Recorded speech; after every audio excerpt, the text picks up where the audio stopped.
The wind howled across the white plain, a shrill and ceaseless sound that carried stories if one listened long enough.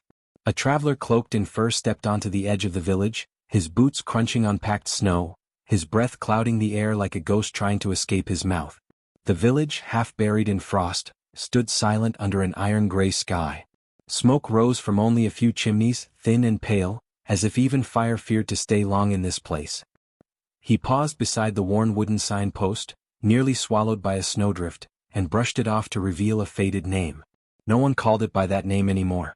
It was just the cold place, spoken with a shiver if spoken at all. The traveler made his way through the narrow paths between houses, his footsteps muffled by the thick snow. Curtains twitched as he passed. Children did not come out to play. Doors did not open in greeting. It was not simple caution, it was fear wrapped in silence, the kind of silence that held breath as if the whole village was afraid to make a sound too loud. At the inn, if it could be called that, a small two-story building with a crooked roof, he was met by a woman with deep lines on her face and eyes that refused to meet his for more than a second. He asked for a room. She nodded and handed him a key without a word. He asked if there was food.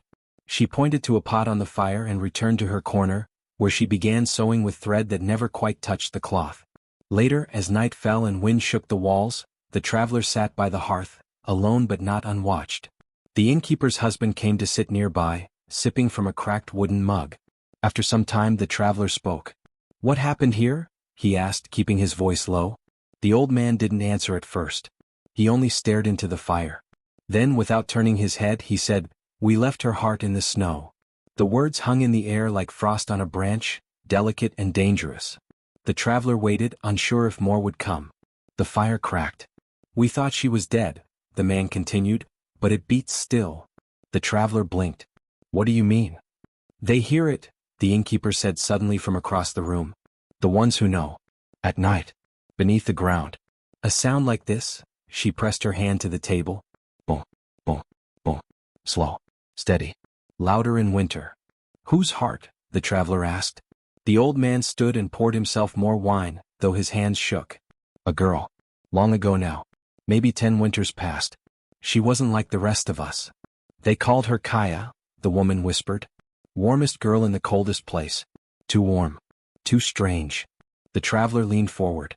"You think someone killed her?" "She was betrayed," the old man said simply and sat back down. "They feared her. Thought she'd angered the snow gods or cursed the frost. A group of them, young fools, took her into the woods one night. They did something awful," the woman muttered. "Buried her heart, they say. In the white pine clearing. She should have died," the man said. "But she didn't.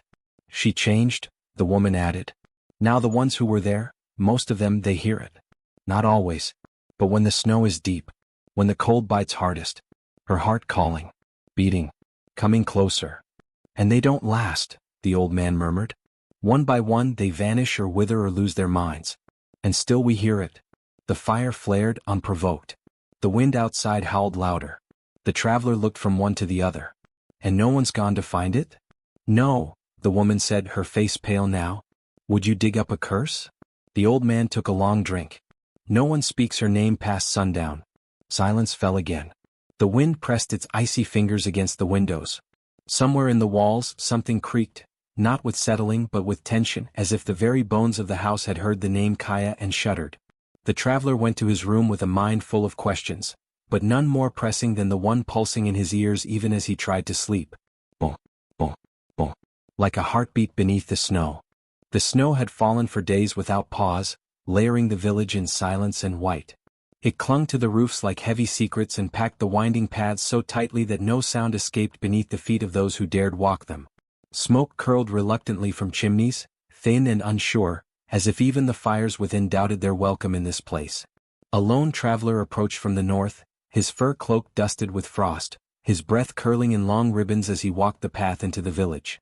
His boots sank deep into the snow, and each step felt like he was sinking into something older than time itself. The trees behind him stretched their dark limbs skyward, skeletal and still. The only movement came from the wind, biting, constant, and whispering.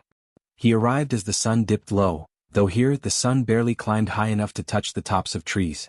It cast a gray-orange glow on the ice, making it glisten like bone beneath skin.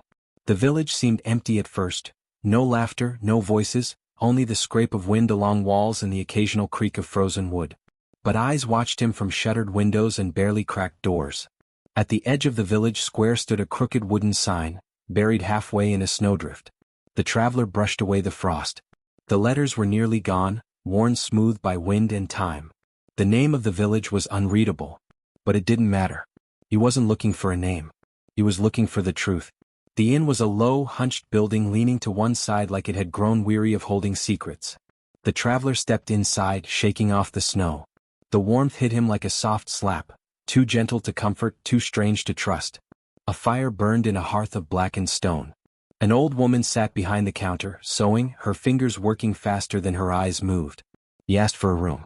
She nodded, silent, and handed him a key with a leather tag. No smile, no words. Just a flick of her eyes to the corner where a stew pot bubbled. He thanked her, but she had already returned to her sewing. Later, with stew in his stomach and the fire at his back, he sat in the corner of the common room. A few locals filtered in, quiet, pale, wrapped in layers of wool and silence. They spoke to each other only in murmurs, glancing over their shoulders, listening not to each other but to something behind the walls, something beneath the floor. The traveler leaned toward the man at the next table, a bearded elder whose fingers trembled slightly as he lifted his mug. He asked about the village, about its history, about its silence. The man didn't answer at first. He only stared at the flames. Then he said in a voice dry as ash, "They left her heart in the snow." The words turned the air colder than the wind outside. Around them, conversation stopped. Even the fire seemed to still. "Whose heart?" the traveler asked. The man did not meet his gaze. "Kaya. A girl. Years ago." Across the room, the old woman who had given him the key let out a breath like a hiss. She turned her head away, but her hands no longer sewed. "They thought she was wrong somehow," the man continued. "Too warm. Too strange. Too kind. That kind of warmth doesn't last long here." "Where is she now?" the traveler asked. "They took her to the forest. Said she was the reason the cold stayed too long. Said the frost gods needed her." "They killed her?" "No," the woman said, voice thin as thread. "They took her heart. Buried it under the white pine tree. Left her to die. But she didn't." "She should have," the man said. "But she didn't. Now," the woman whispered, "we still hear it. Beneath the ice. The ones who did it? They hear it loudest." The traveler frowned. "Hear what?" "The heartbeat," the man said. "Slow. Steady. Too steady. Too loud. At night. Especially in deep winter. Boom, boom, boom." He tapped his fingers on the table, mimicking the rhythm. "Drives them mad, some say. Others vanish. No footprints, no screams. Just gone." "And the rest of you?" "We don't speak of her after sundown," the woman said. "And we never go near the white pine clearing. Not anymore." The traveler glanced toward the window. Beyond it, only darkness and snow, and a forest that never blinked. "Why now?" he asked. "Why does it feel worse?" "Because the heartbeat is getting louder," the old man said, voice shaking. "Winter's deeper. She's coming back." Boom, boom, boom. Somewhere outside, beneath the heavy snow and brittle silence, something pulsed. Something remembered. Something waited. Long before the whispers, before the heartbeat under the snow, there was only a girl who melted footprints wherever she stepped. Kaya was born during the harshest blizzard the village had seen in a generation. Snow covered the roofs so deeply that chimneys disappeared, and the cold sank into every bone like a curse. Yet the midwife who delivered her would later swear that the child was warm to the touch, fever-warm even though she was healthy, calm, and quiet. The snow on the windows had wept into water the moment she cried her first breath. Her mother died the following morning, pale and empty-eyed. Her father, a trapper, never returned from the forest that same winter. Some said it was grief that took him. Others, less kind, said the child was bad luck and he ran. Either way, Kaya was left an orphan. She was raised by Mare, the herbalist, a sharp-eyed woman who lived at the edge of the village, with roots drying from her rafters and jars that glowed softly in the dark. Mare took her in without hesitation, though the villagers muttered behind their hands. They always had opinions about Mare, and the girl gave them new reasons to whisper. From a young age, Kaya was different. Where she walked, frost cracked. If she sat too long in the snow, it melted beneath her. Her skin was never cold, even when her mittens were thin and the wind stung like needles. If her emotions swelled, joy, sorrow, fear, the air around her shifted. Candles flared, snow thinned, steam curled off her skin. Mare warned her gently but firmly to keep such things quiet. The village did not welcome strangeness. They barely tolerated Mare, and that was only because they needed her tonics in the winter and her poultices for the burn blisters the frost left behind. But Kaya made people uncomfortable in a different way. She didn't behave badly, never caused trouble, but her warmth in a world of ice felt unnatural. It reminded people of what they could not control. The children threw snowballs at her when they thought Mare wasn't looking. Not playfully, aimed at her neck, her back, her face. They called her names. Melting. Half-witch. Hearthblood. They mocked how her breath never clouded in the cold, how she walked with bare hands when others wore gloves. She tried to smile through it. Sometimes she smiled too kindly and that frightened them more. The elders avoided her altogether. When she passed through the market to fetch herbs or bread, old men would cross themselves. Women would clutch their scarves tighter. No one stopped her, no one cursed her to her face, but the air stiffened when she was near, and Kaya learned quickly how to be quiet, to keep her eyes low, to stay near Mare's hut at the forest edge where the trees welcomed her even when people didn't. Despite it all, Kaya never turned bitter. She fed birds when others scattered them. She returned lost scarves and mended broken baskets with care. She sang to herself when she worked, softly, the kind of melodies that made the wind pause to listen. Mare often watched her in silence, a tight line to her mouth, worry in her eyes. "There's something old in you, child," she said once, when Kaya had revived a wilted plant in winter with only her hands. "Something gentle but deep. Like spring hidden under the snow." "Is that bad?" Kaya asked. Mare looked away. "Only if they see it." And they did. Slowly, with side glances and murmurs, they began to see more than they wanted to. When Kaya passed by a frozen well and it steamed after she left. When she touched a dying goat and it rose the next day, bleeding weakly but alive.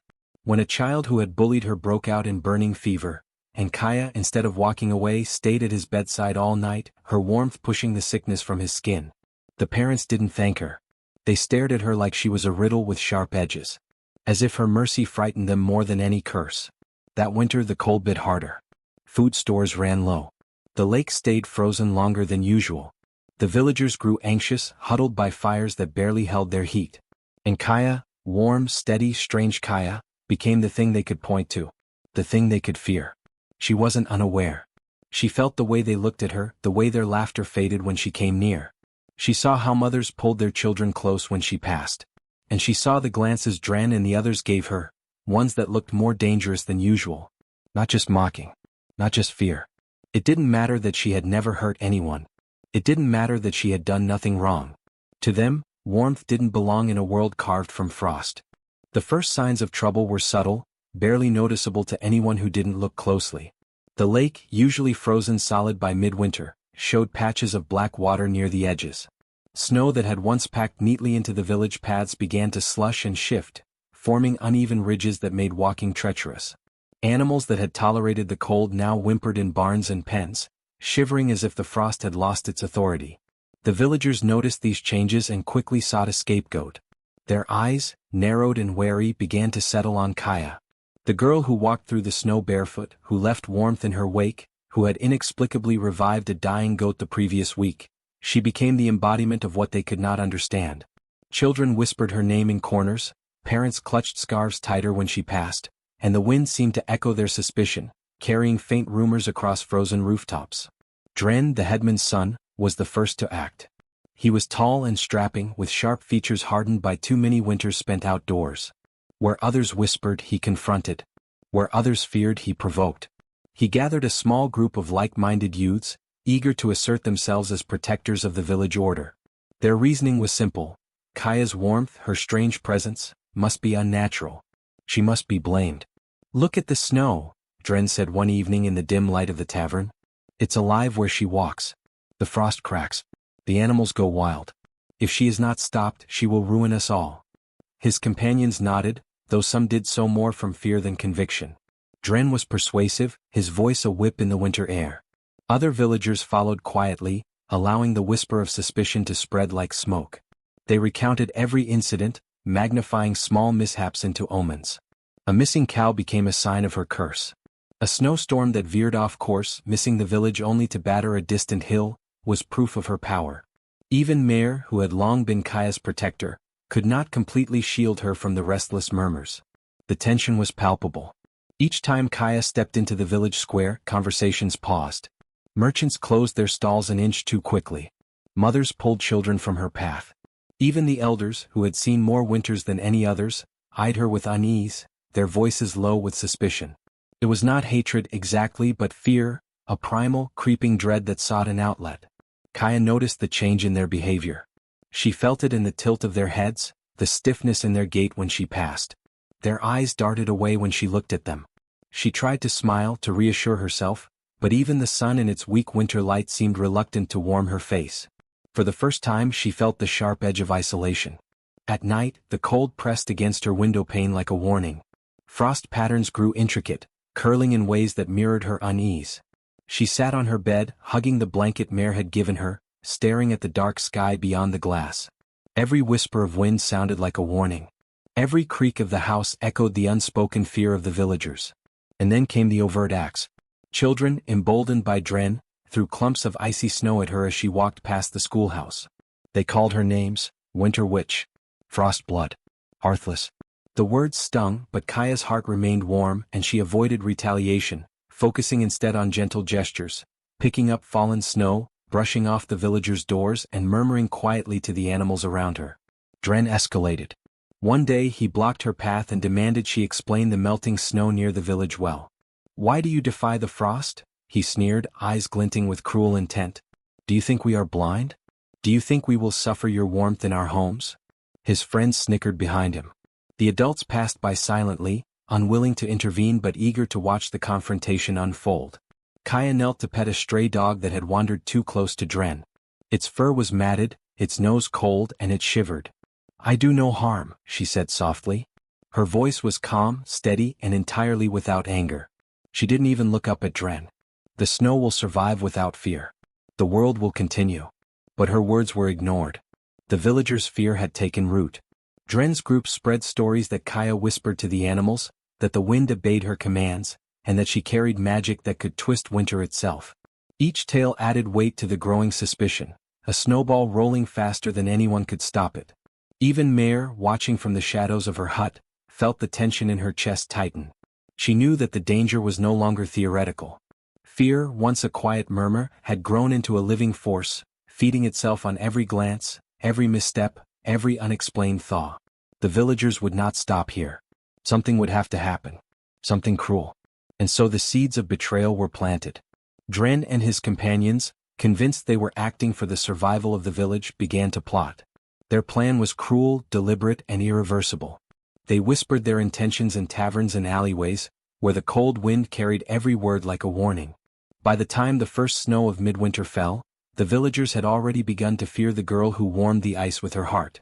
Kaya, unaware of the depth of their plotting, continued her quiet kindness. She fed stray animals, helped elderly neighbors with firewood, and tended the frozen herbs Mare had stored for the season. But with every good deed, the villagers' fear only grew. Unseen, beneath their breaths, they murmured prayers to gods who might punish her, and in their hearts, a darker impulse took root. The impulse to control, to punish, to remove the girl whose warmth they could not understand. By the end of the season, whispers of Kaya as a winter witch had hardened into conviction for some. They would not wait for her to act. They would act first. The morning was gray, heavy with the weight of clouds that seemed pressed down by the very breath of winter.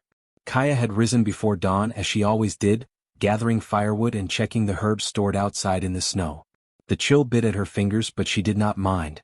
The snow always welcomed her touch. Today, however, there was a note left tucked beneath a flat stone outside Mare's hut. "Kaya," it read, written in a shaky hand. "A fox has fallen near the edge of the forest. It is wounded. Please help." Kaya frowned. The handwriting was unfamiliar, but the concern felt genuine. She thought of the creatures she had nurtured, the sick goats she had tended, and the birds she had warmed with her breath. The fox deserved her care. Without hesitation, she wrapped her cloak around her shoulders, tucked her hair behind her ears, and stepped lightly into the snow-laden forest. The wind whispered through the branches, carrying a faint scent of pine resin and frozen earth. She did not notice the footsteps behind her at first. Small, cautious, barely a crunch in the snow. Dren and his group waited in the shadows, eyes glinting with malice. Each held a knife or ritual tool, their breaths misting in the cold as they exchanged whispered instructions. Their intention was cruel, premeditated, They would end the girl who unnaturally warmed the snow, and they would leave her heart as an offering to winter itself. Kaya found the fox easily, trapped in a shallow depression where the snow had melted unnaturally around it. Its leg was twisted, and it whimpered when she approached. She knelt beside it, placing her hands gently over its body. Steam rose from her palms, and the animal's eyes brightened with trust. Kaya murmured softly, humming a tune her mother had sung, and the frost retreated from the clearing just enough to reveal the fox's wound. "Thank you," she whispered to no one in particular, unaware that the watchers in the shadows had crept closer. When she reached for a branch to gently splint the fox's leg, they struck. The first knife pierced the air, barely missing her shoulder. The sound made her start, and as she turned, she saw the faces of those who had once called her names. Dren stepped forward, his eyes cold and resolute. "You are too dangerous," he said simply. "The snow doesn't belong to you." Kaya's lips parted, but no words came. Her heart beat fiercely, not in fear but in confusion. Why would they do this? She had never harmed them, had never even glared. She had only been herself. They advanced together. One grabbed her arms while another pushed her to the ground. The snow was slick beneath her, a cruel mirror of her warmth. Dren held the knife with a precision that made her flinch. "It will only hurt for a moment," he whispered, though the others laughed, thinking themselves brave. Kaya struggled, but her strength alone was not enough to repel them. She tried to call to the forest, to the creatures who had trusted her, but her voice caught in the cold. The snow swallowed her cries. And then came the cruelest moment, a sharp, piercing pain in her chest as one of them drove a dagger into the center of her heart. Time seemed to shatter. The forest around her fell silent as if the trees themselves had frozen mid-sway. She gasped, a sound that escaped her lips but did not seem her own. Her heart, once warm and steady, faltered under the blow. The fox whimpered in distress, pressed against the snow. Dren and his companions worked quickly. They dug into the earth beneath the frozen pine needles, placing her heart in the hollow and covering it with snow and ice. To them it was a ritual of appeasement. They believed winter's wrath would cease if the unnatural warmth of Kaya's heart was removed and buried. Satisfied with their deed, they backed away, leaving her motionless on the forest floor. The wind picked up, brushing against her face with icy fingers, but she felt nothing. The fox padded close, sniffing her limp body, whimpering and nudging. The group returned to the village in silence, each step seeming heavier than the last. They whispered no congratulations. Deep down, some felt the tremor of guilt, though they tried to ignore it. The villagers who had feared her would later speak of a terrible cold that followed the ritual, a snowstorm harsher than any winter before. Kaya's body lay in the snow, still and white. The edges of her cloak had frozen into delicate patterns, her breath long stilled. Yet, beneath the snow, her heart beat faintly, stubbornly. The magic that lived in her warmth refused to be silenced. Though she appeared dead to the world, the heartbeat persisted, soft at first, then steady, then growing louder, echoing through the forest like a warning, a song and a threat all at once. The fox remained beside her, its small body radiating concern and loyalty. Over the hours, the snow around her began to thin ever so slightly, as if something invisible was pushing it away. By nightfall, a faint shimmer traced her body, visible only to those who dared to look closely. The forest seemed to sigh, acknowledging that the balance had been disturbed, that justice and vengeance were waiting. In the village, Dren and his companions celebrated quietly, unaware that the heartbeat had begun. That night as they slept, they awoke to a faint thrum beneath the frozen ground, a vibration that seemed to echo in their bones. Panic fluttered in their dreams and even the bravest felt it. A pulse that could not be explained, a rhythm tied to the girl they had left for dead. The betrayal had been complete, yet incomplete.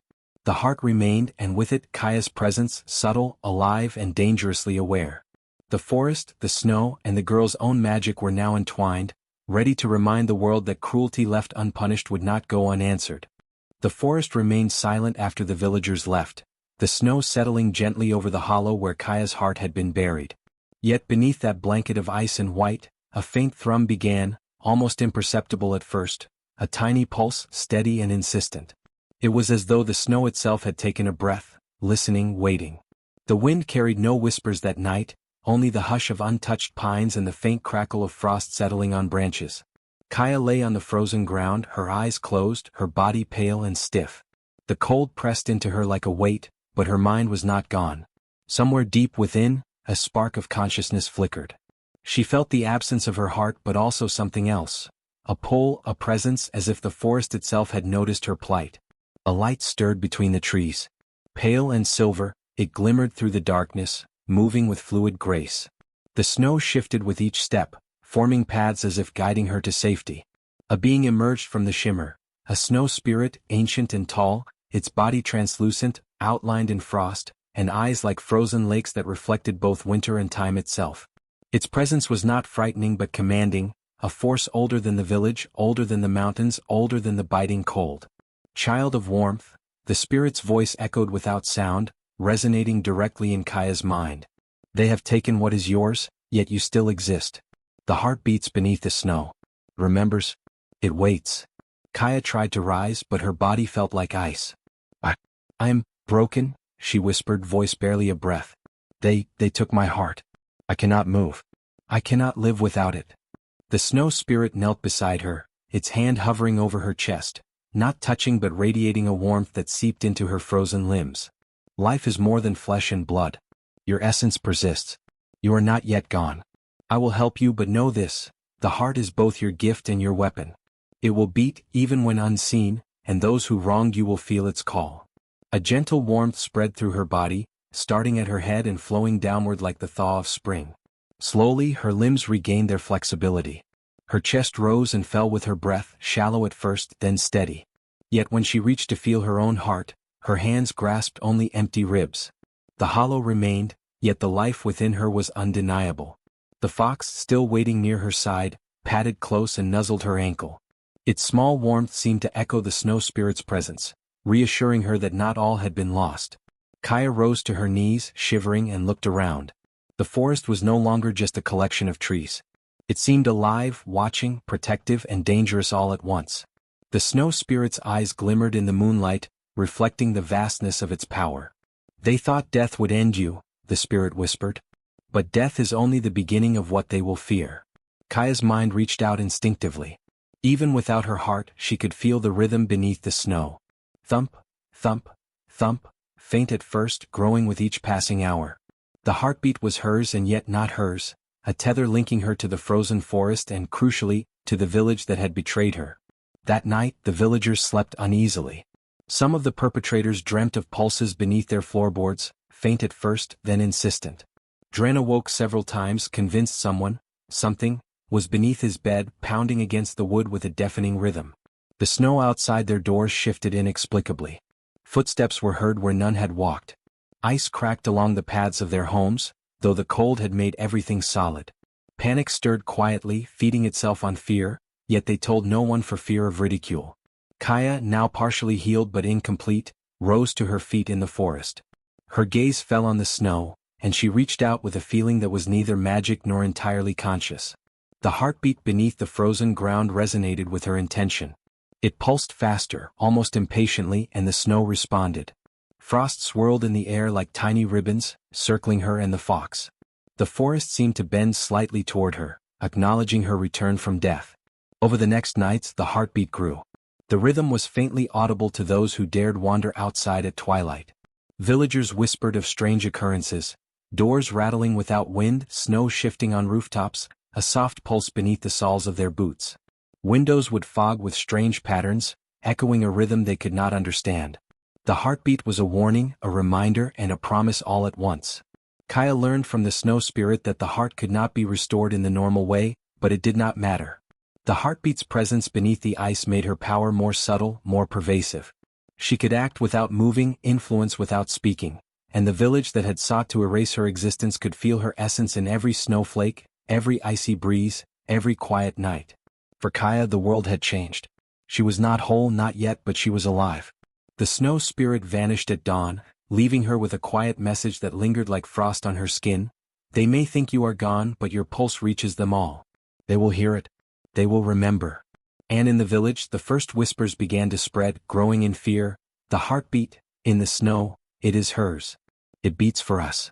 Kaya's power, subtle but undeniable, had begun its slow and inexorable rise. The villagers had taken her heart, yet the heart itself had not been silenced. It was waiting. And in the quiet of the frozen forest, beneath the eternal stars, it pulsed steadily, loud enough to haunt them all.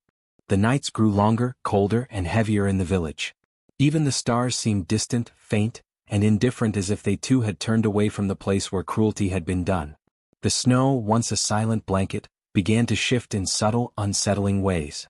Paths the villagers had trodden 1,000 times were now uneven, shifting beneath their feet. Tiny cracks appeared in the frozen lake, as if something beneath were pressing upward, invisible but persistent. It began with whispers, though no one admitted them aloud. A scraping sound across rooftops in the dead of night, the faint crunch of footsteps in the snow when no one walked there. Dren awoke first.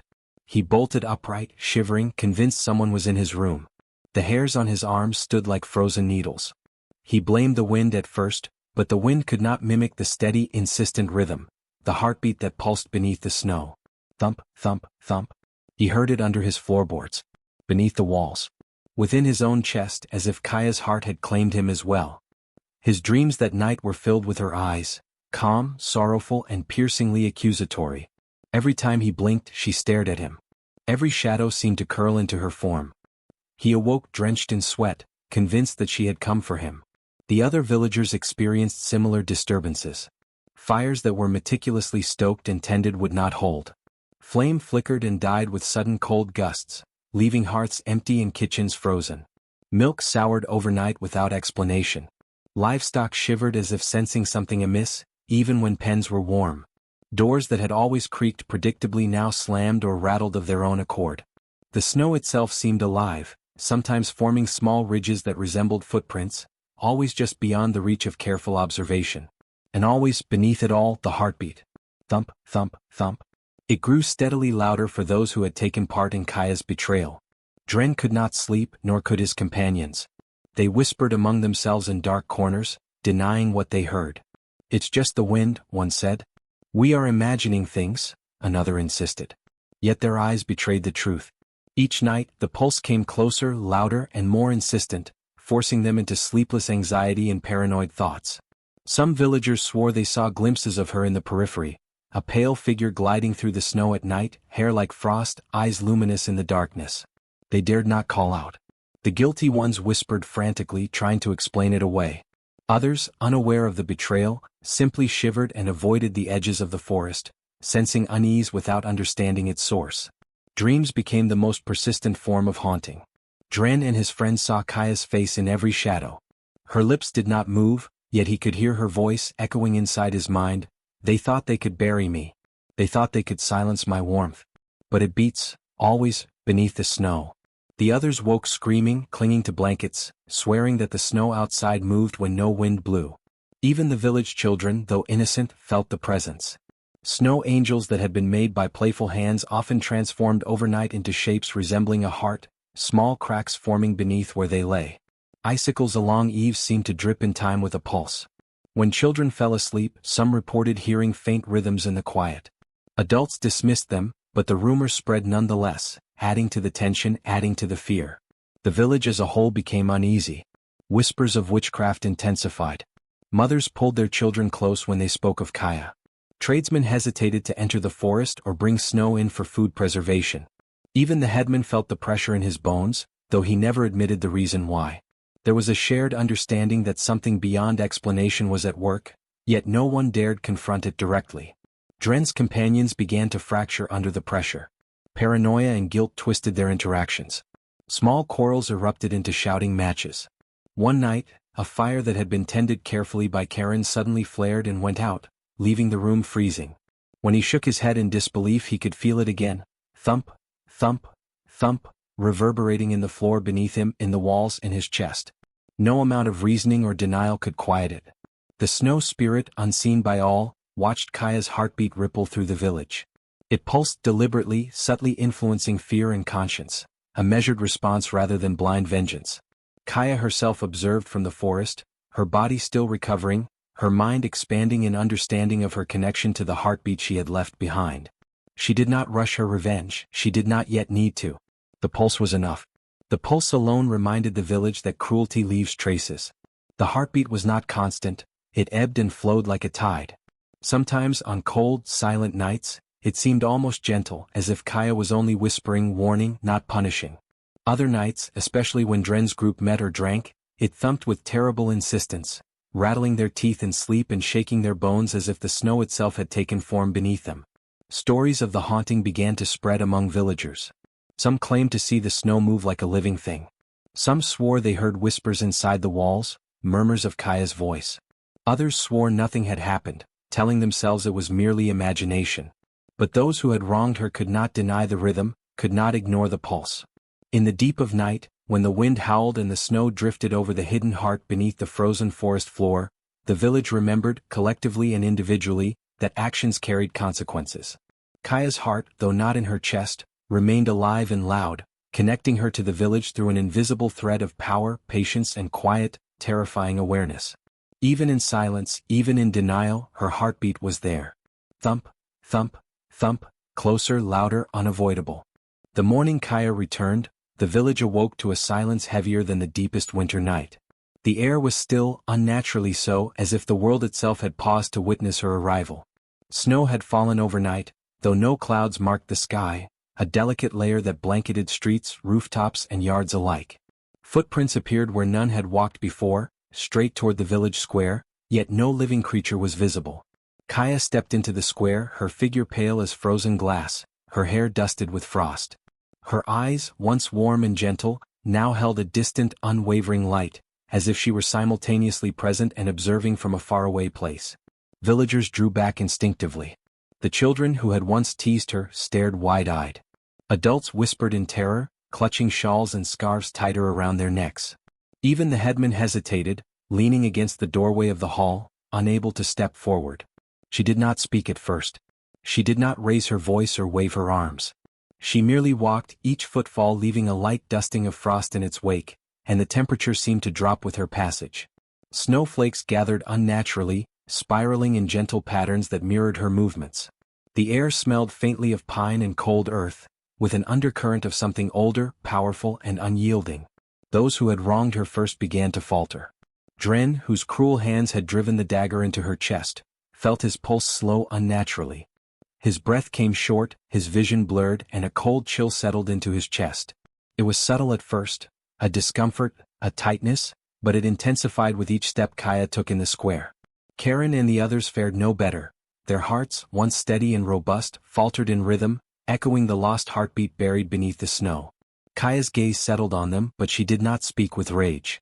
Her voice, when it came, was soft and steady, carrying the weight of inevitability rather than anger. "I have come to reclaim what was stolen," she said, her words carrying a chill that seemed to make the wind pause. "What belongs to me will return, and those who took it will feel the cost." The villagers could do nothing. Those whose hands had been clean, whose hearts had been untainted by cruelty, felt only a strange awe, as though they were witnessing the arrival of a force beyond comprehension. The guilty, however, felt terror deep in their bones. Their pulse matched the rhythm beneath the snow, the one they had tried to ignore but could not escape. Thump, thump, thump, louder and louder, filling their ears, their chests and their minds. Kaya moved among them, each step deliberate, measured. Wherever she passed, snow dusted the rooftops and drifted along streets like a quiet tide. Windows frosted from the inside out, and the animals outside stirred, instinctively wary of her presence. Birds flew overhead in a flurry, yet none dared land within her reach. The village seemed suspended, a frozen tableau awaiting judgment. She approached Dren first, her eyes cold and unyielding. He fell to his knees involuntarily, gasping as the heartbeat beneath the snow surged in resonance with his own faltering pulse. His limbs shook. He could not speak. The dagger that had once struck her seemed to hum in warning, a memory of his crime embedded in the earth and ice beneath their feet. Kaya's hand hovered near the ground, over the hollow where her heart had been buried. The snow shifted, rising slightly, responding to her presence. She did not touch him. Her power needed no gesture. The heartbeat beneath the snow reached outward, wrapping around him, reminding him of every malicious thought, every cruel action. His chest tightened, forcing him to confront the pain he had inflicted, not just on her but on the balance of winter itself. The other perpetrators faltered similarly. Their skin grew pale, their breath shallow. They understood, in ways that had previously escaped comprehension, that cruelty bore consequences. Their hearts slowed, thumped unevenly, faltered. Panic replaced bravado. Some collapsed to the snow, clutching their chests, eyes wide with fear. Others tried to flee, but the frost seemed to ripple across the streets, guiding them gently back, ensuring that none could escape the reckoning. Kaya spoke again, her tone measured, like the voice of winter itself. I return not for vengeance alone. I return to reclaim what was mine, to remind you all that hearts stolen by cruelty do not disappear quietly. They beat beneath the snow, and their rhythm will not be ignored. She passed by the children who had once mocked her, their faces pale but uninjured. They sensed the power she carried but also the fairness in it. The warmth that had once defined her had transformed into something else. Authority, inevitability, a presence that could not be defied. She made no threats to the innocent, no displays of malice, only a quiet, absolute reclamation of what had been wronged. The village itself seemed to acknowledge her return. Roofs glistened with frost, the air was crisp and clear, and for the first time in years, the snow responded to her intent, no longer merely a backdrop but a participant in the unfolding balance. Kaya's heartbeat beneath the snow pulsed in harmony with the village, connecting what had been fractured, marking what had been unjust, and reminding everyone that actions taken in cruelty would always echo. By the time she departed for the forest once more, leaving frost and drifting snow in her wake, Dren and his companions were left trembling, weakened, and aware of every heartbeat they had ignored. The village would remember her, not just as the girl whose heart was stolen, but as the force that returned to restore balance. And somewhere beneath the snow, her heart continued to beat, a steady, haunting rhythm that would echo long after she had gone.